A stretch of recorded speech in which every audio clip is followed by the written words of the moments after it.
सुदूरपश्चिम प्रदेशको विकासप्रति समर्पित Dinesh FM 93.8 मेगाहर्जसँगै लम्कीको radio लम्की दिनेश खबरको फेसबुक पेज अनलाइन र मोबाइलबाट समेत एकसाथ प्रसारण भइरहेको बिहान 6:30 बजेको दिनेश खबरबाट सरेन जैरुको नमस्कार।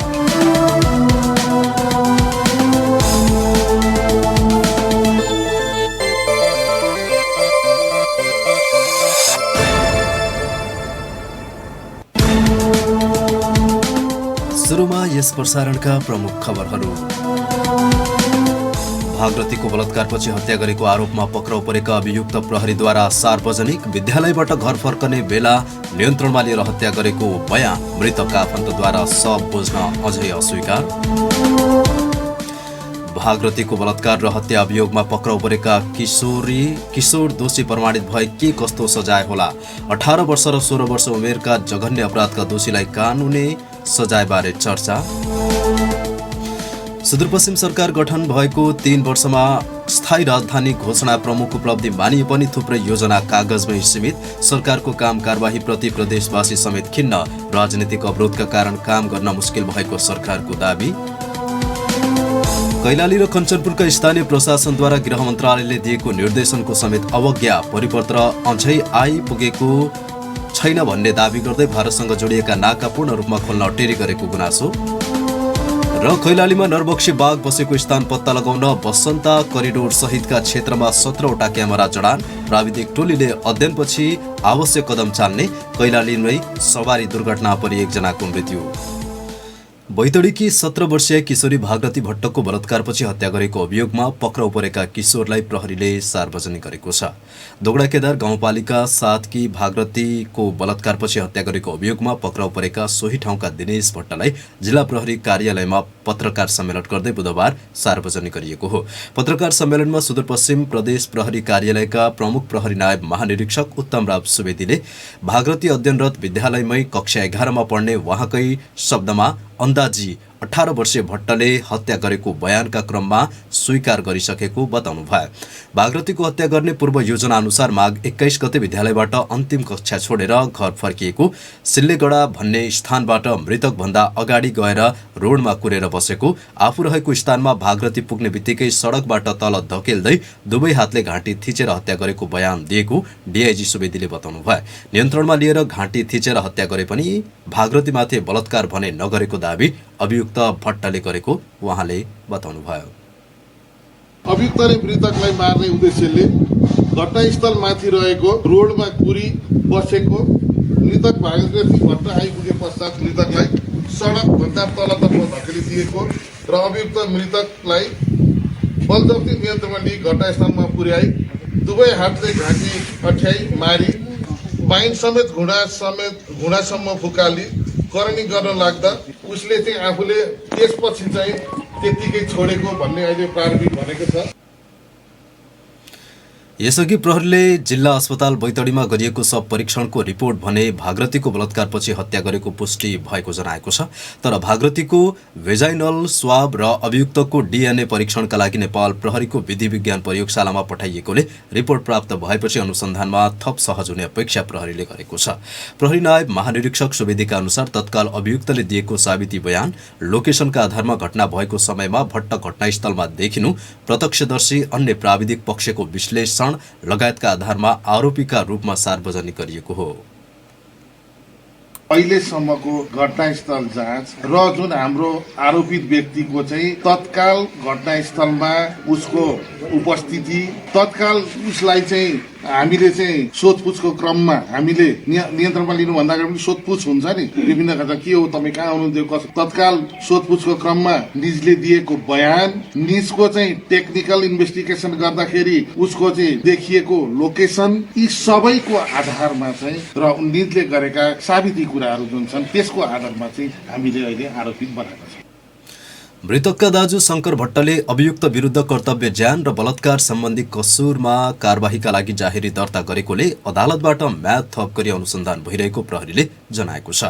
गत माघ 21 गते विद्यालयबाट घर फर्कने क्रममा बेपत्ता भएकी भागरथी भोलिपल्ट हत्या गरेको अवस्थामा लभलेक सामुदायिक वनमा फेला परेकी थिइन्। घटनापछि सुदूरपश्चिम प्रदेशका प्रमुख प्रहरी नायब महानिरीक्षक उत्तम राज सुवेदी, प्रदेश प्रहरी कार्यालयका प्रहरी वरिष्ठ उपरीक्षक जनकराज पाण्डे, सीआईबीका प्रहरी नायब उपरीक्षक पञ्चकुमार बाखुको छुट्टा छुट्टै टोलीले अनुसन्धान गरिरहेको थियो। यसैबीच बलात्कारपछि हत्या गरेको अभियोगमा पक्राउ परेका अभियुक्तलाई प्रहरीले सार्वजनिक गरे पनि भागरथीको शव उठाउन भने परिवारजनले अस्वीकार गरेका छन्।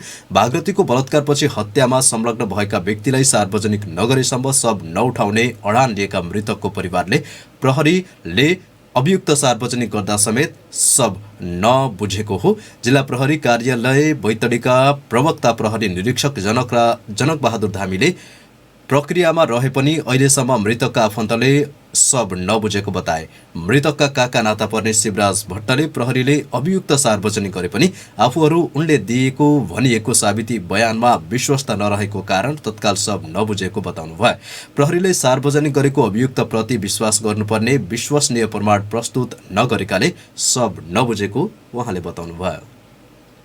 सब बुझिएको छैन। अब त्यो बनाएको व्यक्ति अब त्यही हो भन्ने चाहिँ आशंका लागिरहेको होइन कि जस्तो लाग्छ होइन। अब त्यो पुष्टि केही पनि गरेको छैन होइन। उसलाई साबित गरायो, साबित गरेर प्रहरीले कसरी गरायो भन्ने कुरा त्यो आशंका लगाउनाले हामीले त्यो बिना पुष्टि बिना प्रमाण अब त्यो गरेको कुरालाई अब हामीले सब बुझेको छैन।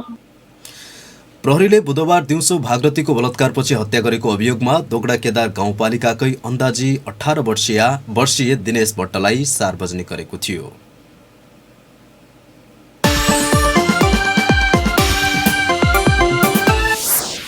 बैतडीकी भागरथी भट्टको बलात्कार र हत्या अभियोगमा पक्राउ परेका अन्दाजी 18 वर्षका भनिएका पुरुषलाई प्रहरीले बुधबार सार्वजनिक गरेको छ। प्रदेश प्रहरी प्रमुख प्रहरी नायब महानिरीक्षक उत्तम राज सुवेदीले अभियुक्त दिनेश भट्टले विद्यालयबाट घर जाने क्रममा आक्रमण गरी ज्यान लिएको र करणीको प्रयास समेत गरेको साबिती बयान दिएको आधारमा र अन्य सबूत प्रमाणको आधारमा उनलाई अनुसन्धानको दायरामा लिएकोले थप अनुसन्धान गरिने जानकारी दिएका छन्।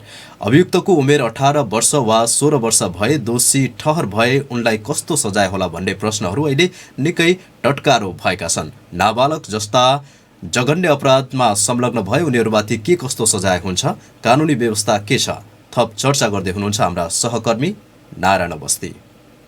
कानुनविदको भनाइमा भागरथी हत्या अभियुक्तका रूपमा उभ्याइएका दिनेश भट्टको उमेर 16 वर्ष वा त्योभन्दा माथि र उनी विरुद्धको बलात्कार र हत्या अभियोग पुष्टि भएमा उनलाई मुलुकी अपराध संहिता ऐन 2074 को दफा 41 अनुसार सजाय हुनेछ।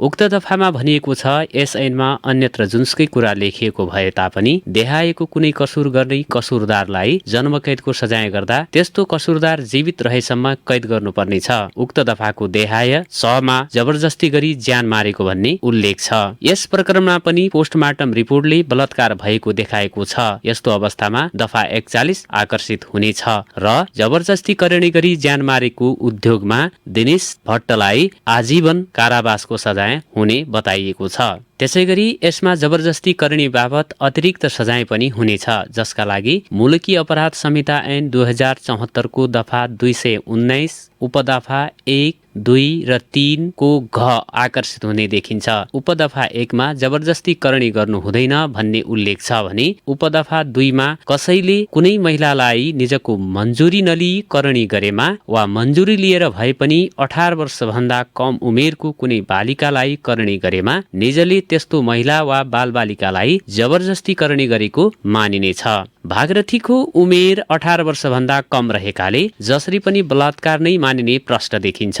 यो अवस्थामा उपदफा 3 को घ आकर्षित हुनेछ भने सो उपदफामा 16 वर्ष वा 16 वर्षभन्दा बढी 18 वर्षभन्दा कम उमेरकी महिला भए 10 वर्षदेखि 12 वर्षसम्म कैद सजाय हुनेछ भन्ने लेखिएको छ। यस्तो अवस्थामा अपराध पुष्टि हुँदा अभियुक्त दिनेश भट्टलाई आजन्म कैद र थप अधिकतम 12 वर्ष कैद हुने देखिएको छ। आजन्म कैद भन्नुको अर्थ श्वास रहदासम्म अभियुक्तले जेल सजाय भोग्नुपर्ने कानुनविदहरूको राय छ। यो अवस्थामा अभियुक्तको अपराध पुष्टि भएमा बाँचुन्जेलसम्म जेलमै बस्नुपर्ने कानुनी व्यवस्था रहेको बताइएको छ। बलात्कार र हत्याको अभियोग पुष्टि भए पनि यदि अभियुक्त दिनेश भट्टको उमेर 16 वर्षभन्दा कम भए उनले पाउने सजायमा बालबालिका सम्बन्धी ऐन 2075 आकर्षित हुने समेत बताइएको छ। अभियुक्त दिनेश भट्टको उमेर 16 वर्षभन्दा कम भएको प्रमाणित भएमा भागरथी हत्या प्रकरणमा बालबालिका सम्बन्धी ऐनको दफा 36 को उपदफा 3 आकर्षित हुने देखिन्छ। उक्त उपदफामा भनिएको छ 14 वर्ष वा सोभन्दा माथि र 16 वर्षभन्दा कम उमेरको बालबालिकाले कुनै कसुरजन्य कार्य गरेको भए निजलाई कानून बमोजिम उमेर पुगेको व्यक्तिलाई हुने सजायको आधा सजाय हुनेछ। तर आजन्म कैदको आधा कति हुने भन्ने विषयमा भने अन्योलता रहेको कानूनका जानकारहरूले बताएका छन्। दिनेश एफएम 93.8 मेगाहर्जका लागि नारायण अवस्थी, धनगढी। कैलालीमा ट्रकले मोटरसाइकललाई ठक्कर दिँदा एकजनाको मृत्यु भएको छ। जिल्लाको लम्कीचुहा नगरपालिका 10 मा ना 5 ख 8406 नम्बरको ट्रकले लु 78 प 3905 नम्बरको मोटरसाइकललाई ठक्कर दिँदा मोटरसाइकल चालक सोही नगरपालिकाको वडा नम्बर 4 बलियाका 24 वर्षीय दिनेश चौधरीको मृत्यु भएको हो। घटनामा परि मोटरसाइकलमा सवार जानकी गाउँपालिकाकी 18 वर्षीय चन्द्रा चौधरी घाइते भएको प्रदेश ट्राफिक प्रहरी कार्यालय अत्तरियाले जनाएको छ। गम्भीर घाइते चौधरीलाई थप उपचारका लागि कोहलपुर अस्पताल रेफर गरिएको प्रहरीले जनाएको छ। इलाका प्रहरी कार्यालय बहुनियाले ट्रक र चालकलाई नियन्त्रणमा लिएर दुर्घटनाबारे अनुसन्धान गरिरहेको जनाएको छ।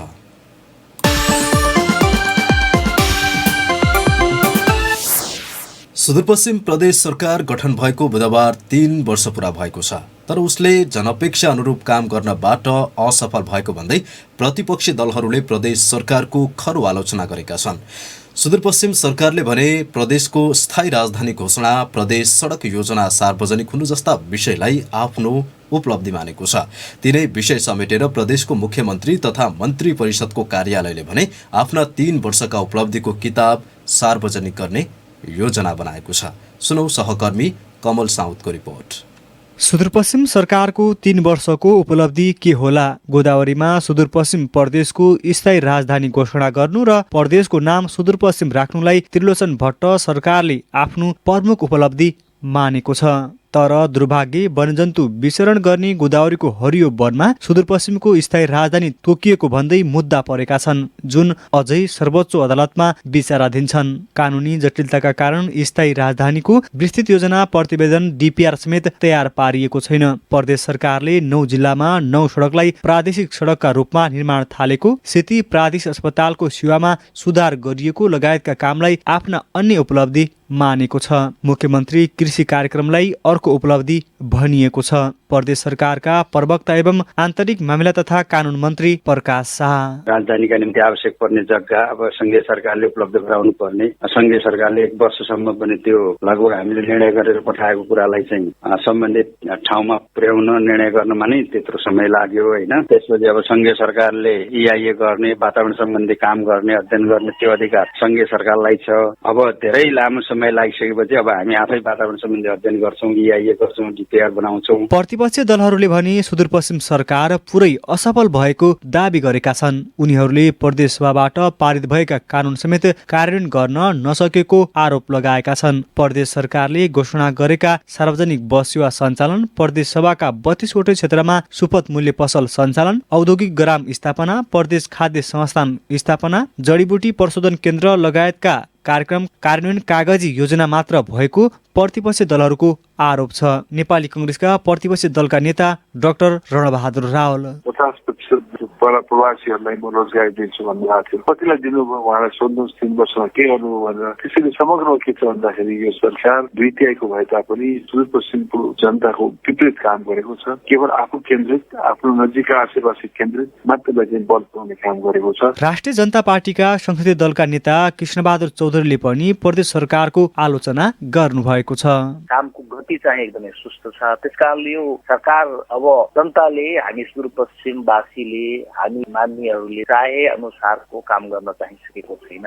यो चाहिँ हाम्रो सुदूरपश्चिम प्रदेशको लागि ज्यादै दुःखको कुरा। रोजगारीका लागि भारत जाने नेपालीको तथ्याङ्क राख्ने र प्रदेशमै रोजगारी दिने प्रदेश सरकारको घोषणा समेत भाषणमा नै सीमित भएको प्रतिपक्षको आरोप छ। प्रदेश सरकारले 2 अर्ब रुपैयाँको स्वरोजगार कोष स्थापना गरी बिनाधितो ऋण उपलब्ध गराउने कार्यक्रम अघि सारेर त्यो दोस्रो बजेटमा समावेश गरे पनि सो कार्यान्वयन हुन सकेको छैन। तर मन्त्री शाहको तर्क भने यस्तो छ, आर्थिक प्रगतिको कुरा वा चाहिँ पुँजीगत खर्च परिचालनको कुरा गर्नुभयो होला, त्यो पनि अरू प्रदेश जत्तिकै सन्तोषजनक छ। हामी पहिलो वर्ष दोस्रो भाग थियौँ होइन, दोस्रो वर्ष पनि हामी दोस्रै भयौँ, तेस्रो वर्ष पनि हामी दोस्रो पोजिसनमा थियौँ र अहिले पनि चौथो पोजिसन भन्नाले 3टा प्रदेशभन्दा हामी माथि छौँ। प्रदेश सरकार यसरी प्रदेशभित्री प्रतिपक्षबाट आलोचित भइरहँदा अहिले सङ्घमा प्रधानमन्त्रीका कदमका कारण उत्पन्न संवैधानिक सङ्कटले प्रदेश सरकार आफै धर्मराउन थालेको छ, जसको असर उसकै दैनिक काम कारबाहीमा परिरहेको प्रश्न छ। त्यसैले सङ्घदेखि प्रदेशसम्मै राजनीतिक स्थिरताको प्रत्याभूति नभएसम्म आउने दिनमा सुदूरपश्चिम सरकारका योजना र कार्यक्रम झनै प्रभावित हुने निश्चित छ। दिनेश FM 93.8 मेगाहर्जका लागि कमल साउद, धनगढी। यसैबीच सुदूरपश्चिम प्रदेशवासीले समेत प्रदेश सरकारको काम कारबाहीप्रति खिन्नता प्रकट गरेका छन्। 3 वर्षको कार्यकालमा सरकारले अपेक्षा अनुसार काम गर्न नसकेको भन्दै सरकार सेवा सुविधा केन्द्र मात्र भएको बताउँदै विकास निर्माणका कामलाई गति दिन नसकेको बताएका छन्। सुनौ प्रदेशको अस्थायी राजधानी धनगढीमा भेटिएका सर्वसाधारणको भनाई जस्ताको तस्तै। अब जुन किसिमले हामीले आश गरेका थियौँ प्रदेश सरकारबाट स्थानीय तहमा सङ्घीयता भइसकेपछि हामीले जुन स्पिडको विकास र जुन सोचको विकास चाहेका थियौँ त्यो पटक्कै पनि भएको छैन। के भइरहेछ भने सिक्ने अभ्यास हो अथवा चाहिँ गर्न नजानेको शैली हो अथवा चाहिँ गर्ने तरिका नै यही हो। जुन सोचेको थियौँ त्यो पटक्कै भएको छैन। यो प्रदेश सरकारको बारेमा के बोल्न मन लागेछ, यो प्रत्येक गाउँ बस्तीहरूमा एउटा बेरोजगार भएर हामीले तडपिनु परेको छ। ब्याचलरदेखि इन्टरदेखि लिएर मान्छेहरू घरमै बसिरहेका छन्। तिनीहरूले घरमा एउटा रोजीरोटी गर्ने उपाय पनि पाइरहेका छन्। त्यसको लागि केही सहुलियतको लागि मान्छेलाई अलिकति रोजगारको व्यवस्था गरिदिए हुन्थ्यो। अनि विभिन्न निर्माणका कार्यहरू सञ्चालनमा छन्। यथाशीघ्र 2 वर्षदेखि 6 महिनादेखि 1.5 वर्षदेखि लिएका कामहरू पनि अवरुद्ध बनेर यस्तै लथालिङ्ग भएका छन्। चुनाव भएको लगभग 3 वर्ष भयो। अहिले चाहिँ युवाहरूको नजरमा जुन हाम्रो नजरमा हो त्यो कुनै पनि काम अलिक गतिलो देखेन मैले, होइन। किन भन्दाखेरि योभन्दा अगाडि 3 वर्षभन्दा अगाडि नै यस्तै थियो। युवाहरूको चाहिँ बेरोजगारी अवस्था र नेपालभन्दा बाहिर जाने युवाहरूको अवस्था या जुनसुकै क्षेत्रको अवस्था यस्तै थियो र यस्तै रहिरहेको छ। योभन्दा नाजुक पनि हुँदै गएको छ। किन भन्दाखेरि युवाहरू जुन अवस्था छन् त्यो अवस्थामा अहिले बेरोजगारी वात्तै बढिरहेको छ। म चुरे गाउँपालिका वार्ड नम्बर 6 कुमैनामा बस्छु। हाम्रो त्यो गाउँ टोल अथवा त्यो एरियातिर मैले अनुभव गर्दाखेरि कुनै प्रदेशको योजना परेको मैले थाहा पाएको छैन। अहिले तत्कालै हाम्रो त्यहाँ चुरे गाउँपालिकामा वार्ड नम्बर 6 कुमैना भन्ने ठाउँमा पानीको एकदमै समस्या छ सर। अहिले खानेपानी नपाएर त्यहाँका यो धुलो माटो उल्टिरहेको अवस्थामा पनि हामीले खानेपानी पाएका छैनौँ। प्रदेश सरकार गठन भइसकेपछि जनताहरूले ठुलै अपेक्षा राखेका थिए। अब हाम्रा धेरै जस्ता समस्याहरू समाधान हुने भए भन्ने ढङ्गले बुझेका थिए, तर त्यो ढङ्गले प्रदेश सरकार अगाडि बढ्न सकेन। नयाँ गठन भएर पनि त्यो ढङ्गले चाहिँ काम गर्न अलमल परेको हुनसक्छ। खास गरी प्रदेश सरकारले मलाई लाग्छ स्थानीय सरकारहरूसँग एउटा समन्वय गरेर योजनाहरू अगाडि बढाउनु पर्थ्यो भन्ने मलाई लाग्छ, तर त्यसो हुन सकेन। गर्नु पनि धेरै छ तर के हो गर्नेवाला छैनन् के यिनीहरू। कैलालीमा नरबक्सी बाघ बसेको स्थान पत्ता लगाउन बसन्ता करिडोर सहितका क्षेत्रमा 17वटा क्यामेरा जडान गरिएको छ। बर्दिया राष्ट्र निकुञ्जबाट कैलाली पुगेको प्राविधिक टोलीले बाघ प्रभावित क्षेत्रमा पर्ने वन क्षेत्रमा थप 8 सहित 17वटा क्यामेरा जडान गरिएको डिभिजन वन कार्यालय धनगढीका प्रमुख रामचन्द्र कडेलले बताउनुभयो। उहाँका अनुसार बसन्ता करिडोर, गौरीगङ्गा नगरपालिकाको पुष्पाञ्जली सामुदायिक वन, शिवशङ्कर सामुदायिक वन लगायतका वन क्षेत्रमा क्यामेरा जडान गरिएको हो। नरबक्सी पाटे बाघलाई नियन्त्रण गर्न मङ्गलबार मात्र बर्दिया राष्ट्र निकुञ्जबाट 4 जनाको प्राविधिक टोली कैलाली पुगेको थियो। स्थानीयका अनुसार मङ्गलबार बाघ गौरीगङ्गा नगरपालिका स्थित शिवशङ्कर सामुदायिक वन क्षेत्रमा देखा परेको थियो। सोमबार मात्रै गौरीगङ्गा नगरपालिका 5 अन्डयाकी 25 वर्षीय कला धामीमाथि आक्रमण गरी बाघले ज्यान लिएको थियो। गत शुक्रबार कैलाली गाउँपालिका 8 दुधियाका 28 वर्षीय दुर्गा चौधरीलाई स्थानीय सीताकुवा सामुदायिक वनमा बिहेको लागि पात टिप्न गएको बेला आक्रमण गरी घाइते बनाएको थियो। बाघले आतंक मचाउन थालेपछि नियन्त्रणमा लिएर व्यवस्थापन गर्न गौरीगङ्गा नगरपालिकाले आग्रह गरेको थियो।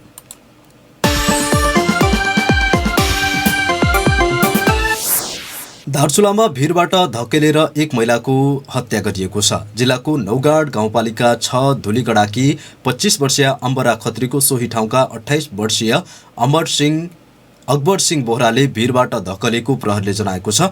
खर काट्न गएकी महिलालाई बोहराले लात्ताले हानेर भिरबाट धकेलेको भन्ने प्रारम्भिक अनुसन्धानले देखाएको जिल्ला प्रहरी कार्यालय दार्चुलाका प्रहरी नायब उपरीक्षक मोहन प्रसाद भट्टले बताउनुभयो। मानसिक सन्तुलन ठिक नभएका ती पुरुषको खोजी कार्य भइरहेको उहाँले बताउनुभयो।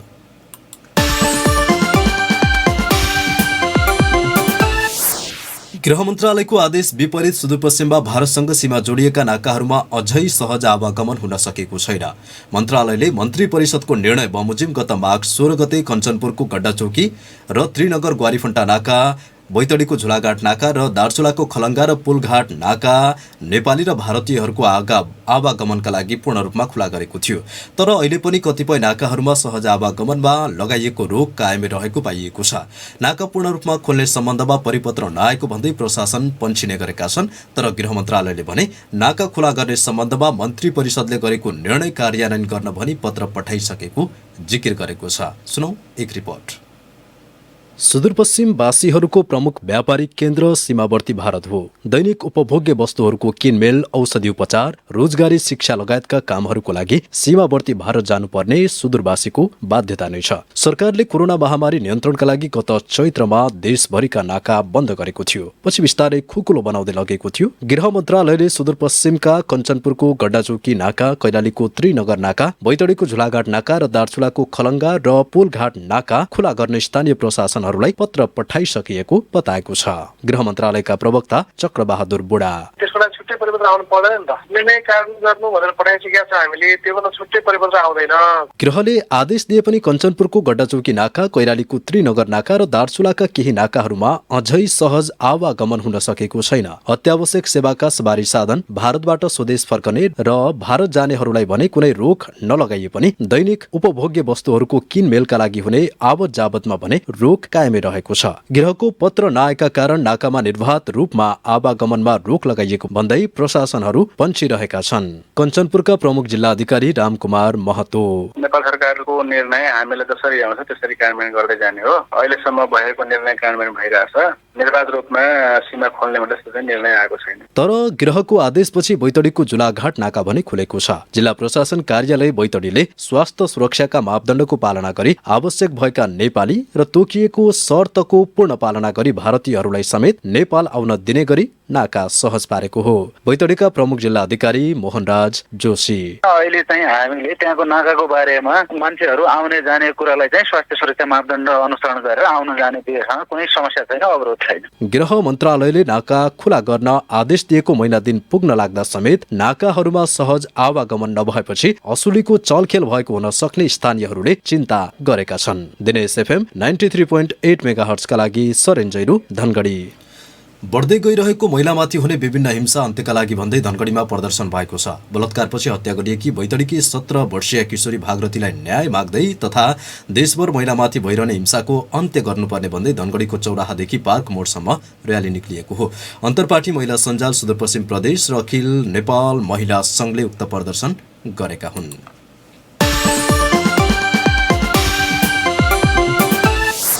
बझानको पानकोटमा निर्माणाधीन मोटरेबल पुलको सामान ओसार्दा पुलबाट चिप्लिएर 4 जना घाइते भएका छन्। घाइते हुनेमा बाराको सिमरा जितपुर नगरपालिका 11 का 20 वर्षीय उदय चौधरी, सोही ठाउँका 24 वर्षीय देवानन्द चौधरी, जितपुर नगरपालिका 13 का 24 वर्षीय बसन्त चौधरी र पर्सा कचुवा कचौली गाउँपालिका 9 का 21 वर्षीय दैनिक चौधरी रहेको जिल्ला प्रहरी कार्यालयका प्रमुख प्रहरी नायब उपरीक्षक रूपक खड्काले बताउनुभयो।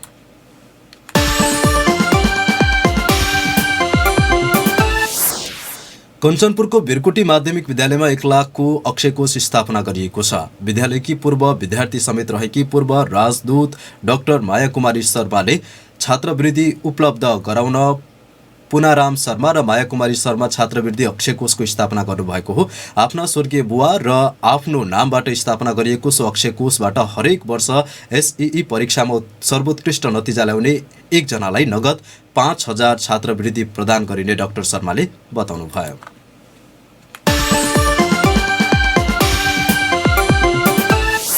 र बुधबार सुदूरपश्चिम प्रदेशमा 32 जनाको नमुना परीक्षण गर्दा थप 3 जनामा कोरोना भाइरसको संक्रमण पुष्टि भएको छ। सेती अस्पतालको प्रयोगशालामा 32 जनाको नमुना परीक्षण गर्दा थप 3 जनामा कोरोना संक्रमण पुष्टि भएको सामाजिक विकास मन्त्रालयले जनाएको छ। आज बुधबार प्रदेशका अन्य प्रयोगशालामा परीक्षण भएको छैन।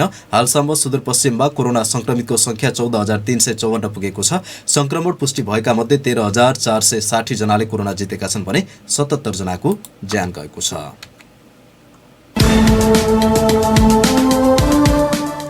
प्रसारणको अन्त्यमा प्रमुख खबर फेरि एकपटक। भागरथीको बलात्कारपछि हत्या गरेको आरोपमा पक्राउ परेका अभियुक्त प्रहरीद्वारा सार्वजनिक। विद्यालयबाट घर फर्किरहेका बेला नियन्त्रणमा लिएर हत्या गरेको बयान। मृतकका आफन्तद्वारा शव बुझ्न अझै अस्वीकार। भागरथीको बलात्कार र हत्या अभियोगमा पक्राउ परेका किशोर दोषी प्रमाणित भए के कस्तो सजाय होला? 18 वर्ष र 16 वर्ष उमेरका जघन्य अपराधका दोषीलाई दिने कानुनी सजायबारे चर्चा। सुदूरपश्चिम सरकार गठन भएको 3 वर्षमा स्थायी राजधानी घोषणा प्रमुख उपलब्धि मानिए पनि थुप्रै योजना कागजमै सीमित। सरकारको काम कारबाहीप्रति प्रदेशवासी समेत खिन्न। राजनीतिक अवरोधका कारण काम गर्न मुस्किल भएको सरकारको दाबी। कैलाली र कञ्चनपुरका स्थानीय प्रशासनद्वारा गृह मन्त्रालयले दिएको निर्देशनको समेत अवज्ञा। परिपत्र अझै आइपुगेको छैन भन्दै भारतसँग जोडिएका नाका पूर्ण रूपमा खोल्न अटेरी गरेको गुनासो। र कैलालीमा नरबक्सी बाघ बसेको स्थान पत्ता लगाउन बसन्ता करिडोर सहितका क्षेत्रमा 17वटा क्यामेरा जडान। प्राविधिक टोलीले अध्ययनपछि आवश्यक कदम चाल्ने। कैलालीमै सवारी दुर्घटनामा परि एकजनाको मृत्यु। यस दिनेश खबरका साथमा मेडलाइफ, तपाईसँगै जीवनमा अघि बढ्दै।